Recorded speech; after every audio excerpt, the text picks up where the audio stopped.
বছরের সম্পর্কের পর এবার বিবাহ বন্ধনে রোনাল্ডো জর্জিনা। সোশ্যাল মিডিয়ায় ভাইরাল তাদের আংটি বদলের ছবি।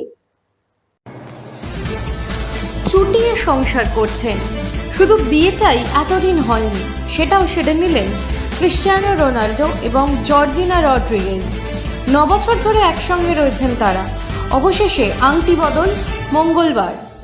পর্তুগালের ফুটবল তারকা রোনাল্ডো তার ইনস্টাগ্রাম হ্যান্ডেলে নিজের ও জর্জিনার পরস্পরের হাত ধরে থাকা একটি ছবি পোস্ট করেছেন। বিয়ের আংটিও সেই ছবিতে দেখা যাচ্ছে। রোনাল্ডো লিখেছেন হৃদয়ের ইমোজি। পর্তুগালের কাসকাইসে শহরে বিয়ের অনুষ্ঠান হয়। গত বছর জর্জিনা তাদের বাগদানের খবর প্রকাশ্যে আনেন। রোনাল্ডো এবং জর্জিনার 5 সন্তান রয়েছে। 16 বছরের ক্রিশ্চিয়ানো রোনাল্ডো জুনিয়র সবচেয়ে বড়। এরপর রয়েছে 9 বছরের যমজ সন্তান ইভা মারিয়া ও মাতেও, 8 বছরের মেয়ে আলানা, 4 বছরের মেয়ে বেলা। রোনাল্ডোর সঙ্গে জর্জিনার প্রথম সাক্ষাৎ হয়েছিল 9 বছর আগে। তখন থেকেই শুরু এই সম্পর্কের সূত্রপাত। ব্যুরো রিপোর্ট, রাত দিন নিউজ নেটওয়ার্ক।